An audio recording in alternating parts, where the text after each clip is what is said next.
E hoje, né, 100 anos de rádio, mas também dia da independência do Brasil, 200 anos da independência do Brasil. E quem vai falar um pouquinho sobre esse assunto é ele, nosso querido Rafael Matoso, com o nosso Rio de Histórias. Vamos nessa então.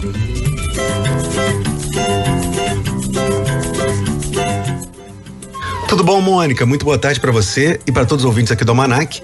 É sempre um prazer estar aqui de novo, trazendo mais um Rio de Histórias, e ainda mais numa data tão representativa para nossa história nacional, como os 200 anos da independência do Brasil. Sim, hoje no dia 7 de setembro, a gente escolheu falar no Rio de Histórias da importância da própria cidade do Rio de Janeiro nesse processo de independência.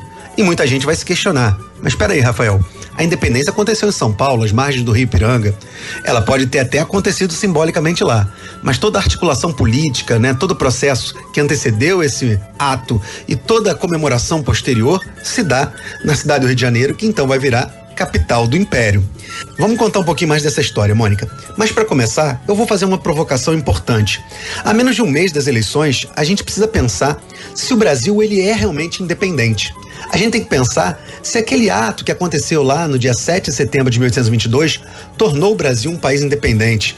Eu acho que até hoje o Brasil ainda tem que lutar pela sua independência. O povo carioca luta cotidianamente por igualdade, por democracia. E não é o ato simbólico de trazer o coração de Dom Pedro I para cá, para o Brasil, que vai representar essa liberdade que ainda não chegou de forma igualitária para negros, para mulheres, para populações periféricas. Mas enfim, vamos só lembrar que naquela época o Brasil proclamou sua independência, porém foi o único país de todas as Américas a manter a monarquia, a manter a escravidão e a manter uma dependência externa, inclusive surgindo aí a nossa primeira dívida externa. Mas vamos focar na cidade do Rio de Janeiro agora, Mônica, vamos lá. Como é que essa independência percorreu os caminhos por aqui? Tudo isso pode começar lá ainda em março de 1808, quando a família real vai chegar fugida de Napoleão aqui na cidade do Rio de Janeiro e vai começar a promover uma série de melhorias, de emancipações econômicas e políticas, como a abertura dos portos, como a elevação do Brasil à categoria de Reino Unido. E nesse episódio, a cidade do Rio de Janeiro tem um protagonismo no dia 9 de janeiro de 1822, quando Dom Pedro I é pressionado a voltar para Portugal e faz o Dia do Fico, dizendo que ficará aqui e que vai lutar pela independência do Brasil.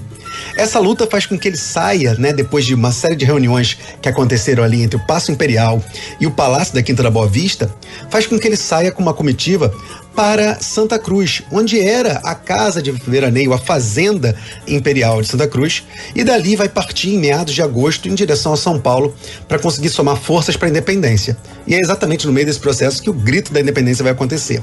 Outra coisa importante a gente falar é que as comemorações da independência, todos os atos simbólicos acontecem na cidade do Rio de Janeiro, e o próprio centenário da independência, que aconteceu em 1922, foi importante para a reformulação do próprio centro do Rio de Janeiro, com o arrasamento do Morro do Castelo e com a criação da Esplanada do Castelo, onde uma exposição internacional chamou chefe de estado de todos os lugares, até o rei da Bélgica veio parar aqui para ver e celebrar essa expansão.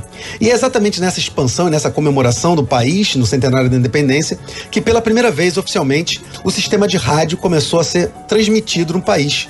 Uma transmissão que aconteceu e que teve como ouvinte Roquete Pinto, que vai se tornar aí depois um nome fundamental para a radiodifusão e para a criação dessa rádio que a gente hoje em dia fala. Mônica, essa independência que está em jogo, ela é tão significativa que esse ano, por exemplo, a Beija-Flor resolveu falar exatamente sobre como o povo viu essa independência. No enredo chamado Brava Gente, o Grito dos Excluídos no Bicentenário da Independência, a Beija-Flor vai propor essa reflexão que a gente trouxe aqui hoje. E para terminar o Rio de Histórias, eu lembro da música do Gabriel Pensador, chamada É Pra Rir ou Pra Chorar, onde ele fala: o Brasil proclamou sua independência, mas o filho do rei é que assumiu a gerência. O povo sem estudo não deu muito palpite e a nossa república ainda é só pra elite, Mônica. Vamos lá, semana que vem a gente volta com mais um Rio de Histórias. Abraço! Um abraço, Rafael Matoso, muito bom o nosso Rio de Histórias hoje, falando aí da independência do Brasil, quanto a gente tem que pensar sobre esse fato histórico e repensar o que aconteceu depois disso, né?